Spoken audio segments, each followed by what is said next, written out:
नमस्कार मंडळी, स्टार प्रवाह वाहिनीवरील लग्नानंतर होईलच प्रेम ह्या मालिकेच्या पुढील भागामध्ये आज आपण पाहणार आहोत की जीवा बाबाकडे आपल्या पहिल्या कमाईचा चेक घेऊन गेलेला असतो। तेव्हा बाबा बोलतात, या चेकवर माझा नाही तर तुझ्या बायकोचा हक्क आहे, कारण तुझ्या यशाची खरी वाटेकरी ती आहे। जा हा चेक तुझ्या बायकोच्या म्हणजे तुझ्या लक्ष्मीच्या हातामध्ये दे। आणि तेव्हा जीवाला नंदिनीचा अतिशय राग आलेला असतो आणि त्याच वेळेस आपण पाहतो वकील देखील त्या ठिकाणी येऊन पोहोचतात।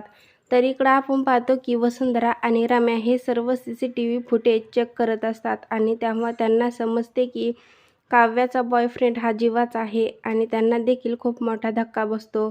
आणि रम्या बोलते, म्हणजे याचा अर्थ जीवा हाच काव्याचा बॉयफ्रेंड आहे। मग आई, आपण हा बॉम्ब कधी फोडायचा? तर इकडं आपण बघतो की गुरुजी घरी आलेले असतात आणि गुरुजी बोलतात, येत्या 16 डिसेंबरला तुमच्या घरामध्ये खूप मोठं संकट येणार आहे, त्यामुळे तुम्ही सर्वांनी त्या संकटापासून वाचण्याची तयारी करावी। आणि तेव्हा घरातील सर्वजण हे अवाक होऊन गुरुजीकडे पाहू लागतात। तर इकडं आपण बघतो की वसुंधरा रम्याला बोलते, येत्या 16 डिसेंबरला आपण घरामध्ये बॉम्ब फोडायचा आहे। आता लग्नानंतर प्रेम नाही तर डिवोर्स होणार आहे आणि दोघेही प्लॅन आखू लागतात। आता पुढील येणाऱ्या भागामध्ये वसुंधरा आणि रम्या ह्या कशा प्रकारे जीवा व काव्याचा भूतकाळ सर्वांच्या समोर उघड करणार हे पाहणं खूपच मजेदार ठरणार आहे।